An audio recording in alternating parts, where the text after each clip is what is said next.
శాసన మరియు కార్యనిర్వాహక వ్యవస్థలు రాజ్యాంగాన్ని అతిక్రమించి వ్యవహరిస్తుంటే వాటిని దారిలో పెట్టాల్సిన బాధ్యత న్యాయ వ్యవస్థది.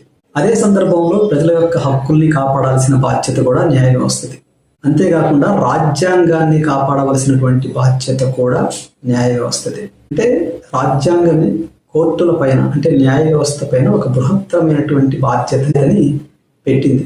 కొంతమంది పనిగట్టుకొని న్యాయ వ్యవస్థ పైన అవినీతి ముద్ర వేసే ప్రయత్నం చేస్తున్నారు. న్యాయ వ్యవస్థ అనేది అత్యంత అవినీతిలో కూరుకుపోయింది అన్నటువంటి అభిప్రాయాన్ని భావితరాల యొక్క మనసుల్లో నాటే ప్రయత్నం చేస్తున్నారు అనేది సుప్రీంకోర్టు యొక్క కోపానికి లేదా ఆగ్రహానికి కారణం.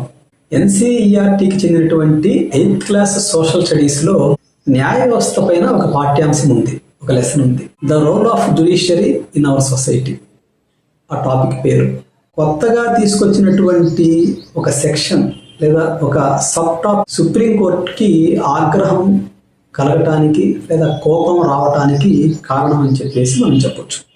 ఏంటి ఆ సబ్ టాపిక్ లేదా ఆ సెక్షన్ అంటే కరప్షన్ ఇన్ జ్యుడిషియరీ, న్యాయ వ్యవస్థలో అవినీతి అనేది ఆ టాపిక్. న్యాయ వ్యవస్థ గౌరవానికి భంగం కలిగించే విధంగా లేదా న్యాయ వ్యవస్థ అవినీతిలో కూరుకుపోయింది అని అర్థం వచ్చే విధంగా ఈ పాఠ్యాంశం ఉంది అనేది న్యాయమూర్తుల యొక్క అభ్యంతరం. ఎందుకు న్యాయ వ్యవస్థనే దోషిగా చూపించే ప్రయత్నం చేస్తున్నారు? కార్యనిర్వాహక శాఖలో లేదా శాసన శాఖలో అవినీతి జరగట్లేదా? ఇంకా దేశంలో ఏ వ్యవస్థలో కూడా అవినీతి జరగట్లేదా?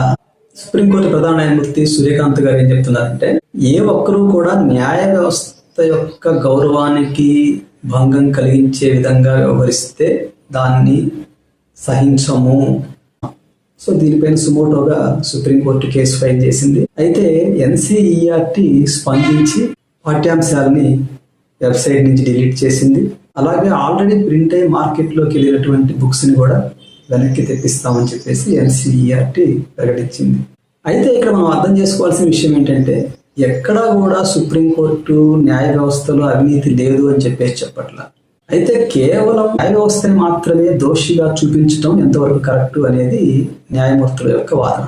వాస్తవానికి ఈరోజు భారతదేశంలో అన్ని వ్యవస్థలు కూడా ఎంతో కొంత అవినీతిలోకి కూరుకుపోయినటువంటి పరిస్థితి. దానికి జ్యుడిషియరీ ఏమాత్రం మినహాయింపే కాదు. ఇటీవల మనకి ఢిల్లీలో ఒక హైకోర్టు న్యాయమూర్తి నివాసంలో ఒక ఫైర్ యాక్సిడెంట్ జరిగితే అక్కడికి వెళ్ళినటువంటి ఫైర్ సర్వీస్ డిపార్ట్మెంట్ వాళ్ళు కరెన్సీ నోట్ల కట్టలు ఆ రూమ్లో గుట్టలు గుట్టలుగా పడి ఉండటాన్ని గుర్తించటం, అది మీడియాలో రావటం, దేశవ్యాప్తంగా చర్చనీయాంశం కావటం, ఇవంతా చూసాం మనం. సుప్రీంకోర్టు కూడా కమిటీని అపాయింట్ చేయటం, ఆ వ్యక్తిని అక్కడి నుంచి బదిలీ చేయటం, ఆ జడ్జిని, ఇవన్నీ కూడా చూసిన దేశం. ఇది ఒక ఇన్సిడెంటే కాదు, అనేక సందర్భాల్లో జ్యుడిషియరీ పైన కూడా అవినీతి ఆరోపణలు వచ్చిన మాట వాస్తవం. అనేక మంది జడ్జెస్ అవినీతి కేసుల్లో లేదా లంచం తీసుకుంటూ దొరికినటువంటి సందర్భాలు కూడా ఉన్నాయి. అవినీతి అనేది అన్ని వ్యవస్థల్లో కూడా ఉంది అన్నటువంటిది వాస్తవం.